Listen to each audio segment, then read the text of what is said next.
6장 7절의 말씀을 우리 찾아서 함께 읽도록 하겠습니다. 갈라디아서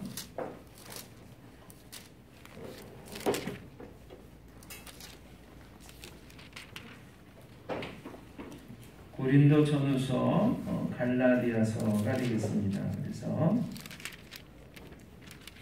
갈라디아서 6장 7절의 말씀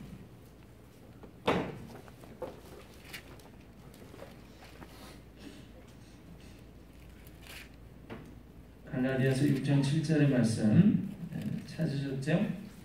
한 목소리로 같이 읽으십니다. 스스로 속이지 말라. 하나님은 없인 여김을 받지 아니하시나니 사람이 무엇으로 심든지 그대로 거두리라. 아멘. 스스로 속이지 말라. 하나님은 없인 여김을 받지 아니하시나니 사람이 무엇으로 심든지 그대로 거두리라. 아멘. 아멘.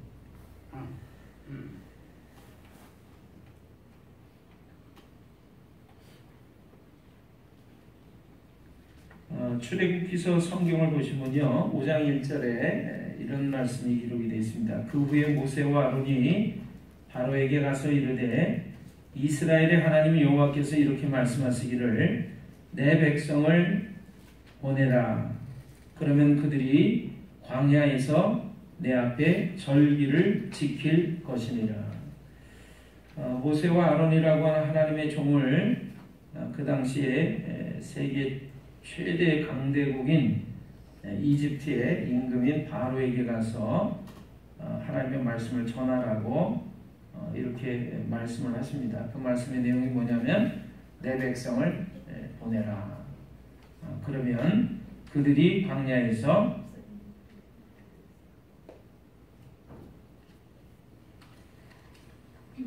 공부를 하려면 어떻게 해야 되죠?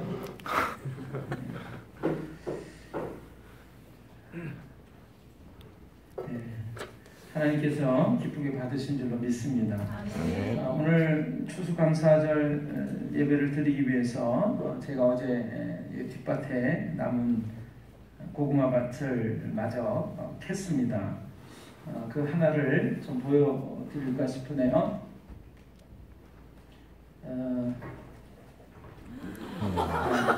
보이시죠 여러분? 이게 지금 하나 캔 고구마고요. 우리 일모 형제가 어제 캐는 일을 또 좀 도와줬었는데 도와주면서 이런 이제 고구마들이 나오니까 어떻게 이렇게 고구마가 클 수 있느냐고 그렇게 얘기를 했어요. 자 오늘 우리 추수감사 예배를 드리기 위해서 제가 그래서 고구마를 마저 캤어요. 콩을 심으면 뭐가 나죠? 콩이 납니다. 팥을 심으면 팥이 납니다. 심는 대로 거두는 줄로 믿습니다. 아멘. 그러나 심어보니까 알겠더라고요. 왜냐하면 심는 대로가 아니라 땅을 흘리고 가꾼 대로가 아니라 하나님이 길러주시고 그리고 열매를 맺게 해주셔야 우리가 비로소 추수를 할 수 있다는 것을 말이죠. 아멘. 내 노력과 수고도 당연히 있어야 합니다. 그러나 하나님께서 우리를 도와주지 아니하시면 하나님이 허락하심이 없으시면 우리가 열매를 거두는 것은 불가능하다는 사실을 우리가 깨닫습니다. 여러분 믿으시면 아멘 하시기를 바랍니다. 아멘. 오늘은 추수감사절입니다. 말씀을 준비하면서 제가 많은 이야기를 찾고 또 고민했습니다. 어떠한 말씀을 통해서 우리가 이 감사절의 아침을 맞이해야 할까? 또 어떠한 마음으로 이 감사절을 보낼 것인가? 이 추수감사절은 언제부터 생겼고요? 또 왜 지키게 되었고 그 의미와 정신은 무엇인가? 오늘 이 감사절 아침에 우리가 함께 생각해 보기를 원합니다.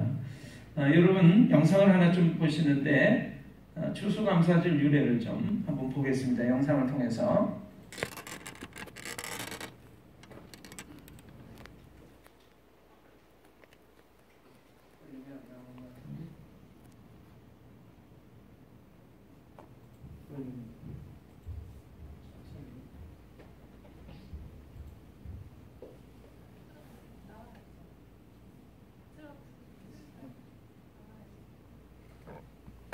한국의 추석과 같은 미국의 땡스기빙 데이는 오랜 전통을 가지고 있습니다.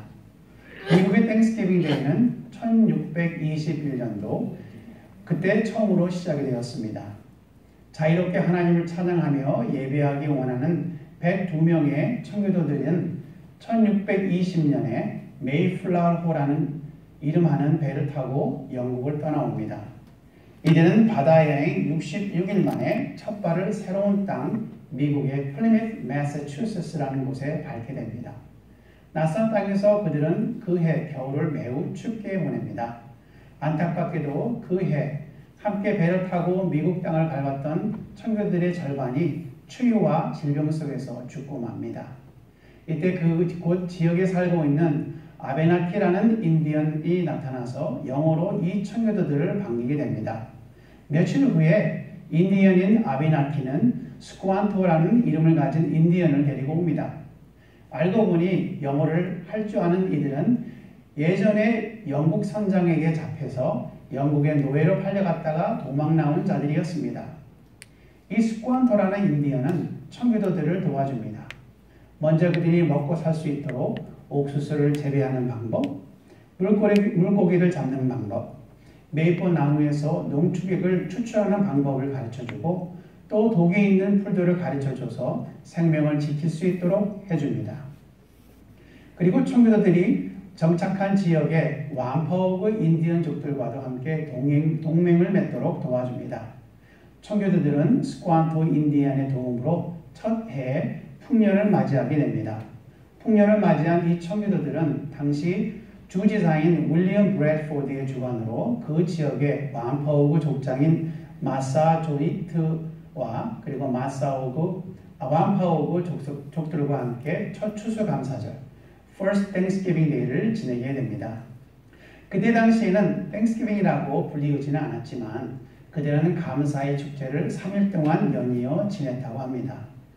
그 후 영국으로부터 독립한 미국을 하나님께 감사하라고 조지 워싱턴은 1789년에 연방정부로부터 첫 땡스기빙 데이를 선포합니다. 그리고 1817년에 뉴욕주에서 매년 땡스기빙 데이를 절기로 정하게 되고 1863년도에 아브라함 링컨은 하나님께서 남북전쟁 중에 고아와 과부가 된 자, 그리고 슬픔과 고통을 겪는 자를 위로하고 이 나라를 치유케 해달라고 함께 기도하는 의미로 11월 마지막 목요일을 땡스기빙 데이로 선포를 하게 됩니다. 그리고 1941년에 프랭클린 D 로즈벨트가 땡스기빙 데이를 내셔널 할러데이로 법안에 서명을 합니다. 이렇게 해서 미국은 매년 11월 마지막 목요일을 땡스기빙 데이에 지키게 됩니다. 그렇다면 성경에 나타난 감사절에 대한 말씀을 보도록 하겠습니다. 성경은 감사절이 매년 2번 있습니다. 칠칠절과 초막절입니다. 칠칠절은 오순절을 말합니다. 또한 보리 추수를 하는 계절이라 맥추절이라고도 불리웁니다. 성경 신명기 16장 10절을 보면 이렇게 말씀합니다. 내 하나님 여호와 앞에 칠칠절을 지키되 내 하나님 여호와께서 내게 복을 주신 대로 내 힘을 헤아려 자웅하는 예물을 드리고 너와 내 자녀와 노비와 내 성중에 있는 레위인과 및 너희 중에 있는 객과 고아와 과부와 함께 내 하나님 여호와께서 자기의 이름을 주시려고 택하신 곳에서 내 하나님 여호와 앞에서 즐거워할지니라 라고 쓰여 있습니다. 이렇게 칠칠절에 감사절을 지키고 또한 초막절에도 감사절을 지킵니다. 초막절은 장막절이라고도 하고요. 또한 수감절이라고도 불리웁니다. 초막절은 9월 말쯤에 지키는 절기입니다. 신명기 16장 13절서부터 14절 말씀을 보면 너희 타작마당과 포도주 틀에 소출을 거두어 드린 후에 이래 동안 초막절을 지킬 것이요 절기를 지킬 때에는 너와 내 자녀와 노비와 내 성중에 거하는 레위인과 객과 고아와 과부가 함께 즐거워하라고 쓰여 있고 또한 15절에는 너는 온전히 즐거워할지니라 라고 쓰여 있습니다. 하나님은 감사절에 고아와 과부가 함께 즐거워하라고 했습니다. 어렵고 힘든 사람들도 기쁜 마음으로 하나님 앞에 즐겁게 예배할 수 있도록 도우라는 말씀이지요. 땡스기빙 데이의 일을 보면서 감동적인 내용을 우리가 볼 수가 있었습니다. 그것은 청교도들을 도왔던 스쿠안토라는 인디언 이야기입니다. 영국 사람에게 노예로 잡혀간 스쿠안토는 노예 생활을 했던 지난 날을 생각하면 청교도들을 돕지 않고 오히려 그들에게 나쁘게 대할 수 있었지만 그렇게 하지 않았습니다. 스쿠안토는 반대로 청교도들의 그 새로운 땅에서 살아남을 수 있도록 사랑을 베풀고 호의를 베풀었습니다. 그래서 스쿠안토의 도움으로 청교도들은 그 땅에 뿌리를 내리고 살아갈 수 있는 길을 찾을 수 있었습니다. 또한 살아남은 청교도들은 하나님께 감사하고 회복될 수 있는 원동력이 되었습니다. 땡스기빙 데이의 유래를 보면서 현재도 우리가 이렇게 하나님 앞에 기도해야 된다는 마음이 또 들었습니다. 그것은 1863년도에 아브라함 링컨이 하나님께서 남북전쟁 중에 고아와 과부가 된 자, 그리고 슬픔과 고통을 겪는 자를 위로하고 이 나라를 치유케 해달라고 함께 기도하는 의미로 11월 마지막 목요일을 땡스기빙 데이로 선포를 한 것입니다. 우리도 지금 전쟁과 같은 혼란스럽고 어려운 때를 지내고 있습니다. 미국과 한국 그리고 온 세계를 위해 하나님께서 회복하게 해달라고 함께 기도하는 땡스기빙 데이가 되기를 바랍니다. Happy Thanksgiving and God bless you. 한국의 추석과 같은 영어가 좀 나왔죠? 미국의 국가 공휴일입니다. 추수감사절은요. 어떻게 해서 추수감사절이 시작이 되었는지를 여러분 잘 들으셨을 거예요. 미국의 국가 공휴일, 기념일, 감사절로 시작이 됐지만 그러나 이것은 하나님의 말씀에 유래하고 있습니다. 두 가지 감사절을 지키라고 하나님 말씀하고 있는데 그것은 처음에 추운 겨울을 이기고 처음 곡식을 얻는 보리추수를 하는 맥추 감사절이 되겠습니다. 두 번째가 한 해 동안의 모든 이제 곡식과 열매를 거둬들이고 우리가 하나님께 그 1년 동안의 모든 수고를 마치면서 하나님의 베푸신 사랑과 은혜를 감사하면서 감사하는 마지막 초막절이라고 하는 우리나라로 얘기하면 추석이라고 얘기할 수 있고 저 미국의 경우는 추수감사절로 드리고 있는 거죠. 그래서 우리 교회 안에서는 이 추수감사절을 통해서 한 해를 마무리하는 감사로 온전히 하나님께 드리는 이러한 모습으로 정착이 되게 된 것입니다. 여러분 이 추수감사절은요 이 미국이 시작되게 된 이제 영국에서 내가 하나님을 마음껏 자유롭게 믿고 싶은데 박해를 받고 어려움을 겪으니까 청교도라고 하는 그런 믿음을 가졌던 우리 이제 믿음의 선배들이죠.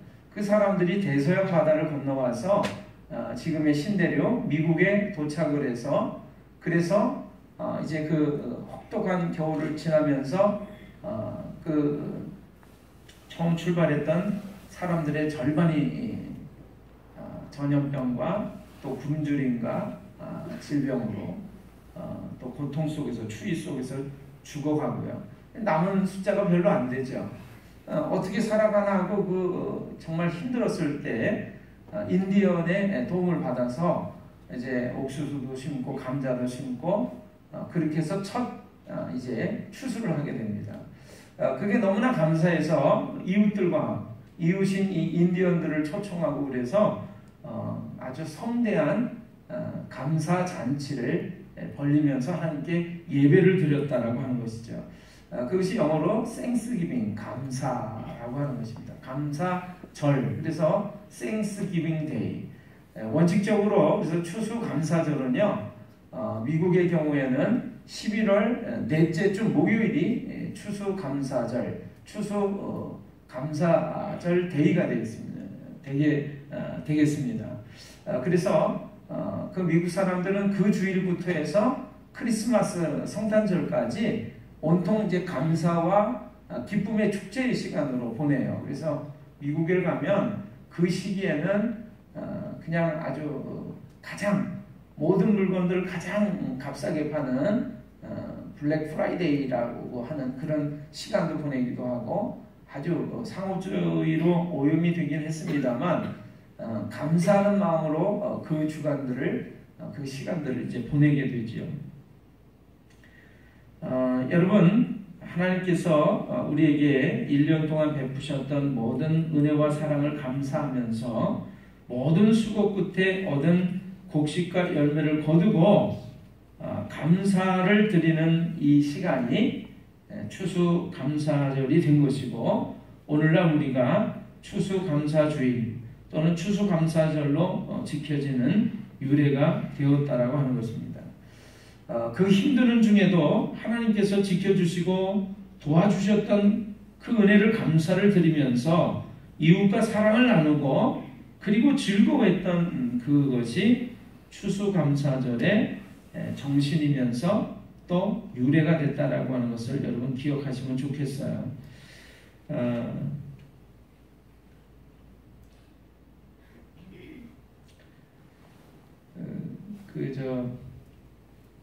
춘천중앙교회 화제와 감사라고 하는 영상을 하나만 더 보시겠습니다.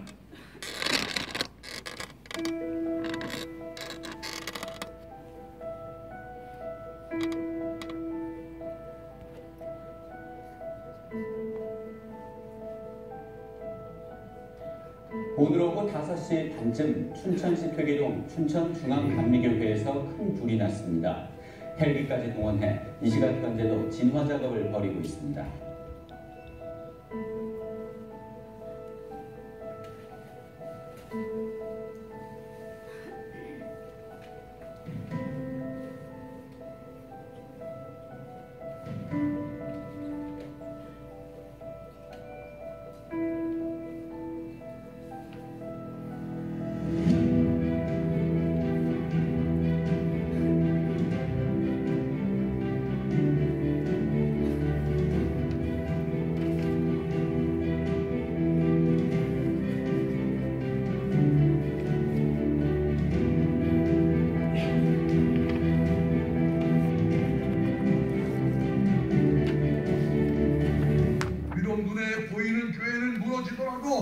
눈에 보이지 않는 교회 영원히 계속될 것이고, 이 땅에 정말 필요한 것은 눈에 보이는 그 교회보다 눈에 보이지 않는 교회, 우리 속에 있는 신실한 신앙, 하나님께 합당한 신앙, 이 신앙으로 바뀌어지고 변화되고 거듭나고 새롭게 되는 이 역사가 우리에게 필요한 것이라고 저는 그렇게 믿습니다. 성도 여러분, 이제 그만 눈물을 거두십시다. 이제 그만 한숨을 거두십시다. 처음부터 다시 시작합시다. 100주년 기념교회를 건립할 때 함께 기도했던 그때의 마음, 그때의 그 열정, 그때의 그 헌신, 그 마음으로 다시 일어섭시다. 저와 같이 다시 일어섭시다. 다시 시작합시다. 다시 의자도 놓고, 다시 카페도 깔고, 다시 강대상도 놓읍시다. 우리가 눈에 보이는 불길을 봤던 것처럼 이제 우리 자신이 거룩한 성령의 불길이 되어서 이 땅의 많은 사람들에게 나누어주는 역사, 그 일에 저와 여러분들이 쓰임받게 되는 기회가 되시기를 바랍니다. 지금 보신 그 교회는요, 춘천중앙감리교회라고 춘천에 있는 우리 감리교회 가운데 가장 큰 교회입니다. 역사는 120년이 넘었어요. 제가 한 20여 년 전에 이 교회를 이제 가보게 됐습니다. 100주년을 기념하면서 지금 보신 대로 교회를 아주 크게 짓고, 그래서 그 교회에서 여러 행사를 했습니다. 제가 아는 사람이 그곳에서 목사 안수를 받았기 때문에 그 교회를 예배당을 가보게 됐는데요. 얼마나 크게 잘 지었는지 곳곳에 너무나 멋지게 되어 있는 거예요. 꼭 이 극장식 의자를 설치했습니다. 개인 의자가 이렇게 다 안락 의자로 이렇게 되어 있고요. 그래서 앉아가지고 강단을 향해서 전부 예배에 집중할 수 있도록 그렇게 건축이 되어진 최신식 건물이었습니다. 그 교회를 샘플로 해가지고 우리 청주의 상당교회가 비슷한 모양으로 지었어요. 제가 그 교회를 보면서 굉장히 이제 사람들이 자랑스러워했습니다. 왜냐하면 교회가 100주년을 기념하면서 건축을 했는데 제가 교회를 개척할 때 상황처럼 IMF가 터졌던 경제적인 곤란이 터졌던 바로 그 이후에 이 건축을 시작했기 때문에 얼마나 힘이 들었는지 몰라요. 그래서 제가 듣기에 그냥 어떤 분들은 자원퇴직해 가면서 은퇴를 해가면서 그 퇴직금을 놓고 집안에 있는 금부치라는 금부치 모든 할머니의 뭐 용돈 작은 거 모아놓은 것까지 다 모아가지고 온 힘을 들여서 건축한 교회였어요. 굉장히 사람들이 자랑스러워했는데 제 한편 마음으로는 그때 제가 이제 교회를 건축하지 않았던 상황이었는데 저는 교회 건축이라고 하는 것에 대해서 별로 부정적인 생각을 가졌던 사람이었습니다. 그래서 큰 교회를 보면서 조금 마음이 씁쓸했어요. 왜냐하면 이 큰 교회에 작은 한 사람 한 사람에 대한 생각이 있을까라는 생각을 하면서 여러분 예수님께서 공생애 동안에 예루살렘 성전을 제자들과 함께 가보게 되는데 그 예루살렘 성전은 지붕 위를 다 금덩어리로 씌운 그런 예배당 성전이었습니다. 제자 중에 한 사람이 예수님께 그렇게 얘기해요. 예수님, 여기 이 성전을 한번 보십시오. 얼마나 멋지고 얼마나 훌륭합니까? 이게 수십 년 동안 지어진 건물입니다. 그랬더니 예수님께서 내가 보는 이 성전이 돌 하나도 돌 위에 남지 않고 다 무너뜨려질 것이다 라고 예수님이 예언을 하세요. 왜냐하면 사람들이 성전 안에서 드리는 예배의 참된 의미보다 그리고 거기에 임재해 계시는 사랑의 하나님보다 건물을 더 우상시하면서 더 위대하게 여기고 그것을 자랑하는 모습이 됐기 때문에 예수님께서 멋진 예배당이 성전이 무너질 거라고 하는 것을 예언을 하시면서 사실 우리가 마음을 쓰고 신경을 써야 될 것은 겉외형이 아니라 중심이다 라고 하는 것을 말씀하신 것이죠. 제가 그때 이 교회를 보면서 이 교회, 이 커다란 예배당에 하나님을 정말로 경외하고 사랑하는 그 중심들이 있을까? 그런 것들 때문에 제가 조금 마음이 씁쓸했는데 한 2년 전에 지금 여러분이 보다시피 큰 화재가 발생을 했습니다. 그래서 예배당이 다 탔어요. 우리가 보는 것처럼 예배당 건물이 껍데기만 남고 그 안에는 온갖 비싼 모든 기자재, 의자, 강대상, 십자가까지 다 탔습니다. 그래서 십자가도 뼈대만 남고 그런 상황이 됐어요. 제가 며칠 전에 이 교회 담임 목사님으로 계신 이 권호서 감독님이라고 하는 분이 우리 목회자를 대상으로 이제 세미나를 하는데 오셔서 그때 이야기를 들려주셨습니다. 제가 그 이야기를 들으면서 얼마나 많이 회개하고 후회하고 가슴이 아팠는지 몰라요. 영상을 보는데요. 제가 그때 뉴스를 그냥 들으면서 스쳐 지나갔었습니다.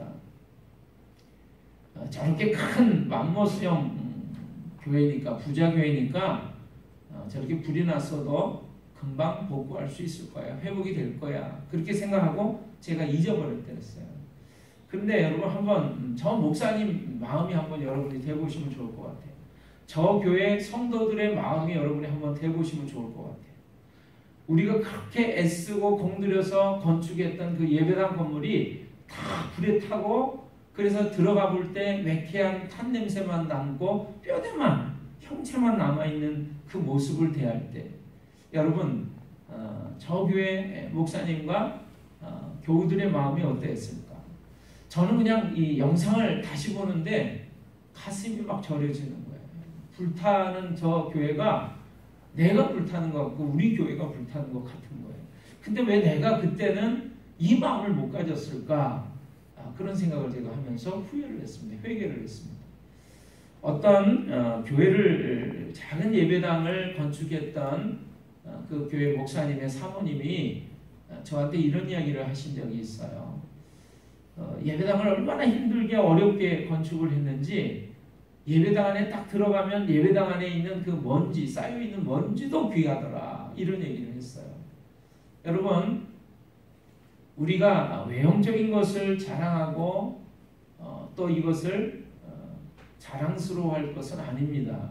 그러나 이곳이 어느 장소냐면 살아계신 하나님께 우리가 모여서 찬양과 감사와 예배를 드리는 곳이죠.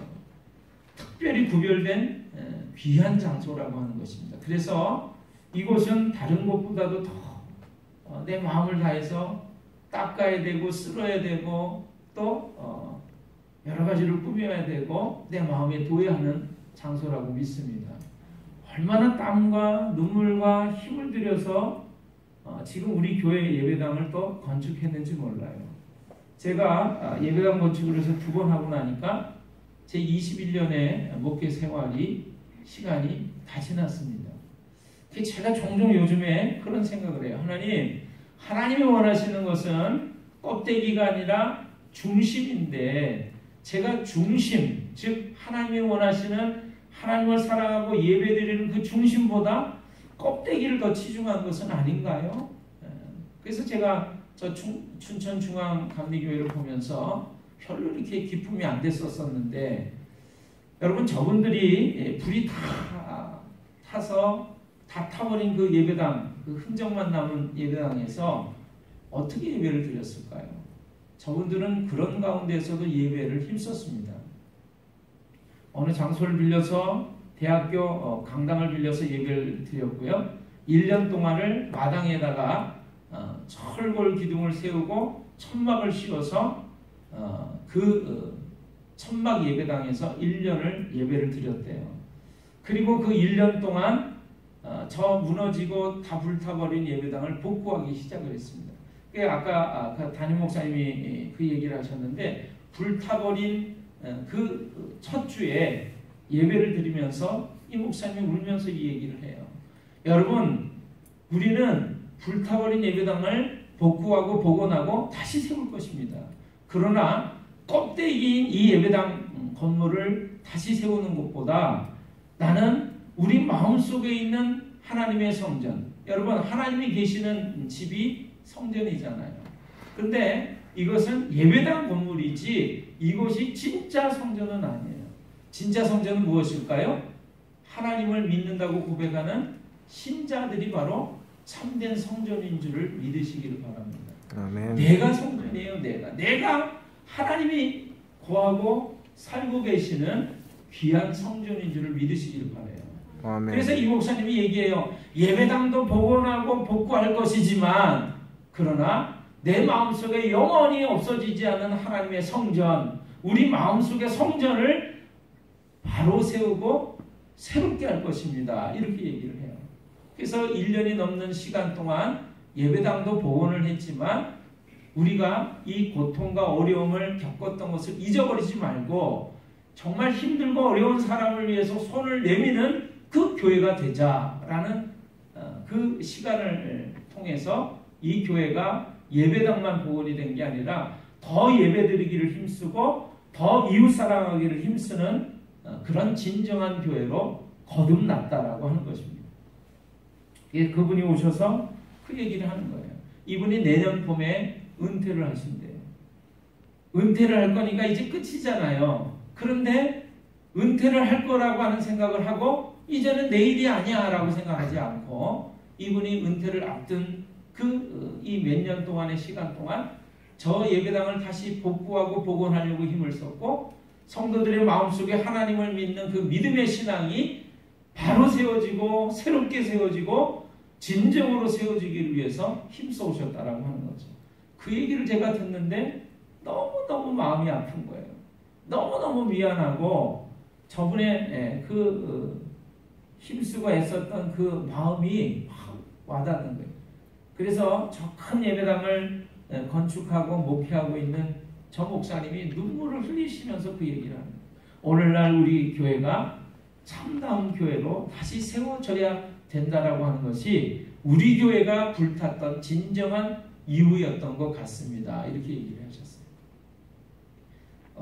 광야를 지나며 한번 여러분 이 찬송을 좀 들으시면서 제가 나눠드린 그 인쇄물의 내용을 조금 이렇게 마음에 두시면 좋겠어요. 조금 이따가 들려주세요. 왜 나를 깊은 어둠 속에 홀로 두시는지, 어두운 밤은 왜 그리 길었는지, 나를 고독하게 나를 낮아지게 세상 어디도 기댈 곳이 없게 하셨네. 광야에 서 있네. 주님만 내 도움이 되시고 주님만 내 빛이 되시는, 주님만 내 친구 되시는 광야, 주님 손 놓고는 단 하루도 살 수 없는 곳, 광야에 서 있네.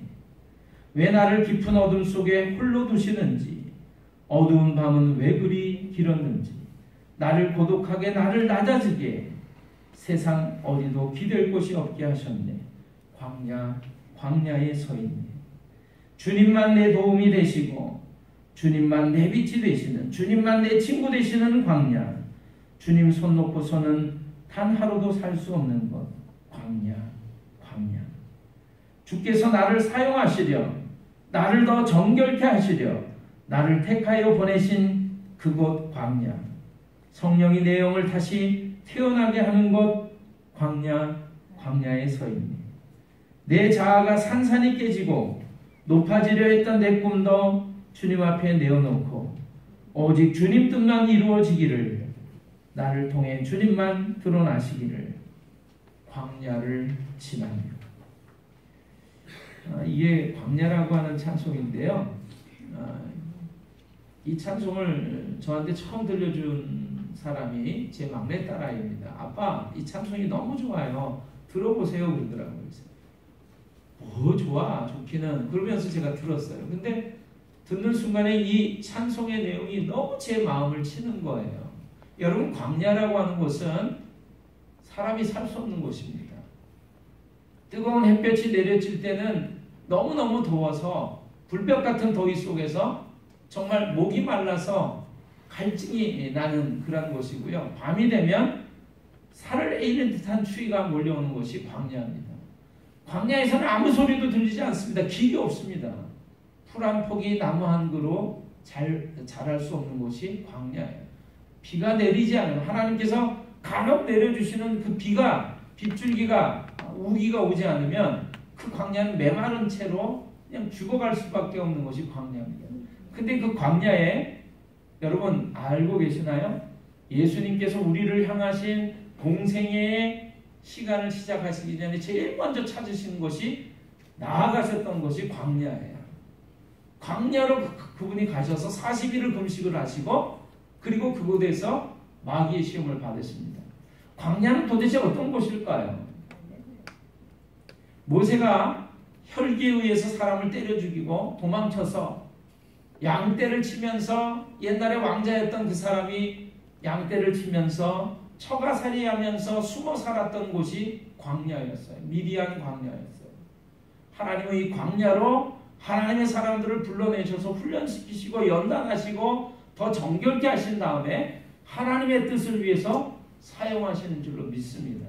아멘. 그래서 이 춘천중앙교회 목사님이 그 천막 예배당을 광야 예배당, 광야교회라고 이름을 지었대요. 1년이 넘게 그 광야 예배당에서 예배를 드리는데, 멋지게 잘 건축이 되어진 교회 예배당에서 예배 드리는 것보다도 더 많은 믿음의 성도들이 마음을 다해서 힘을 다해서 하나님의 음성을 듣고자 애를 쓰고, 그리고 그 추운 예배당이 말이죠, 천막으로 해놓으니까 저녁 9시부터 그 다음날 9시까지 온풍기를 10대를 50평짜리를 따뜻하게 데울 수 있는 온풍기를 10대를 가동을 했대요. 근데 아침이 돼도 바깥에는 영하 18도, 20도, 안에는 영하 2도.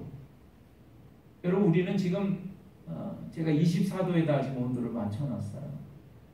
춥지 않게, 덥지도 않게 그렇게 예배를 드렸던 그 좋은 장소에서 그게 다 불타 없어지고 천막에서 예배를 드리는데, 아무리 부를 때도 영하 2도 속에서 예배를 드리는데 한 사람도 마음이 흐트러지지 않았다라고 하는 것이죠. 오히려 그 광야 같은 예배당에서 하나님의 음성을 들으려고 애를 쓰고 마음을 다해서 힘을 다해서 예배를 드리려고 힘을 썼다라고 얘기를 하시더라고요. 그러면서 그분이 광야를 지나왔던 그 시간들을 얘기를 했습니다. 여러분 이 광야에 대한 찬송을 한번 좀 들으시면서 가사를 한번 마음에 두시면 좋을 것 같아요.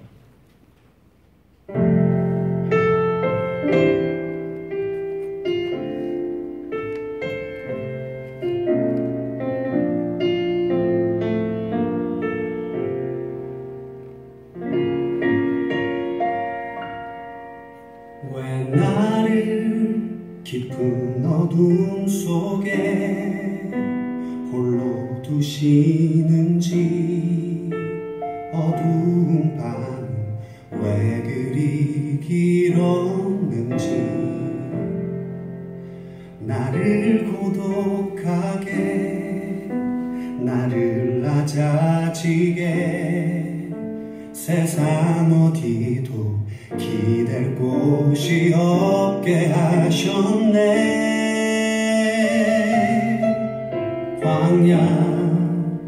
광야에 서 있네.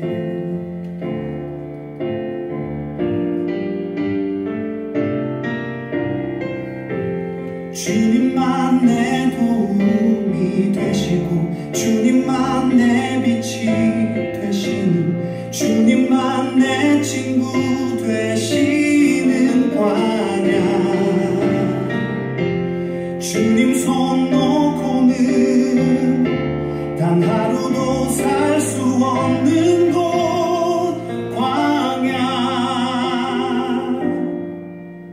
광야에 서 있네.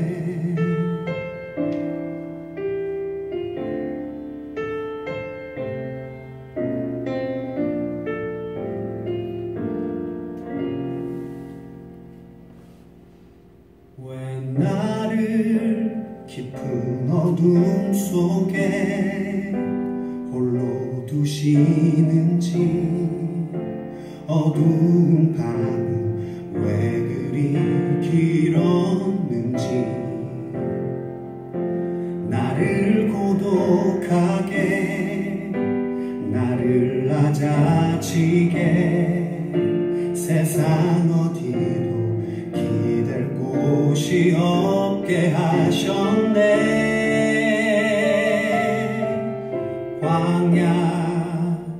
광야에 서 있네.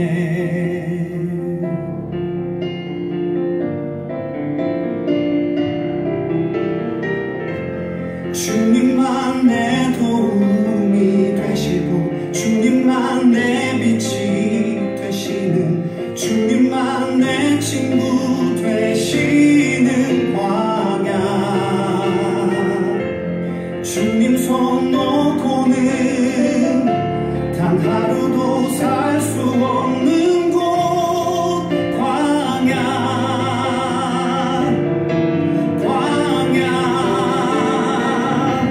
주께서 나를 사용하시려, 나를 더 정결케 하시려, 나를 택하여 보내신 그곳, 광야.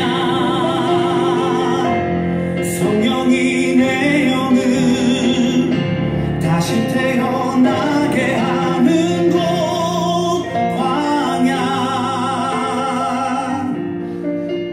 광야에 서 있네.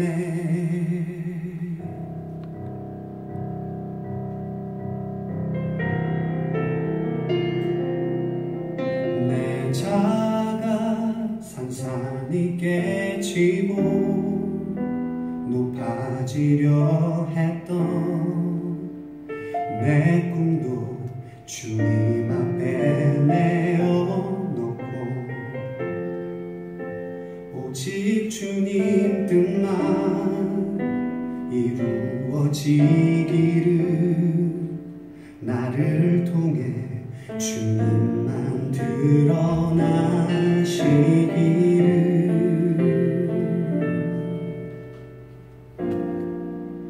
광야를 지나며